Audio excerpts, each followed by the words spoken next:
#2 వెంబడించేవాడు. శిష్యుడు అనేవాడు ఎప్పుడు వెంబడించేవాడు. ఎవరిని వెంబడించాలి? గురువుని వెంబడించాలి.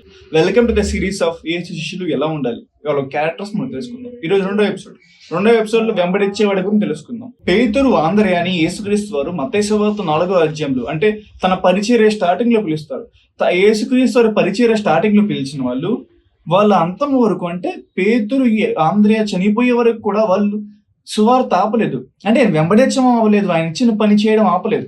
శిష్యుడు అంటే ఎల్లప్పుడూ వెంబడించేవాడు, అంతేగాని మధ్యలో హ్యాండ్ ఇచ్చేవాడు కాదు శిష్యుడు. ఇక్కడ ఇలా మాట్లాడుకుంటే ఏలియాని, ఎలీషా అంతం వరకు వెంబడించాడు. అలాగే మోషే గారిని యెహోషువ అంతం వరకు వెంబడించాడు, వాళ్ళు చనిపోయే వరకు. అంటే శిష్యుడు అనేవాడు వెంబడించాడు. ఇలా వెంబడించిన వాళ్ళు వెంబడించడం మాత్రమే కాదండి, ఇలా వెంబడించిన వాళ్ళ గురువుల యొక్క లక్షణాలు ఉన్నాయి.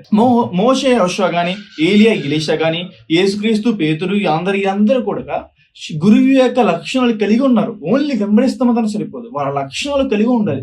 ఇలా లక్షణాలు కలిగి ఉన్న మనం యేసు శిష్యులను పిలువబడుతున్నాం. బట్ మనలో యేసు యొక్క లక్షణాలు ఉన్నాయా అని మీరు ప్రశ్న వేసుకోండి. ముఖ్యంగా చెప్పాలంటే బాప్తిసం తీసుకున్న తర్వాత ఆయన లక్షణాలు మీలో ఉన్నాయా, లేవా?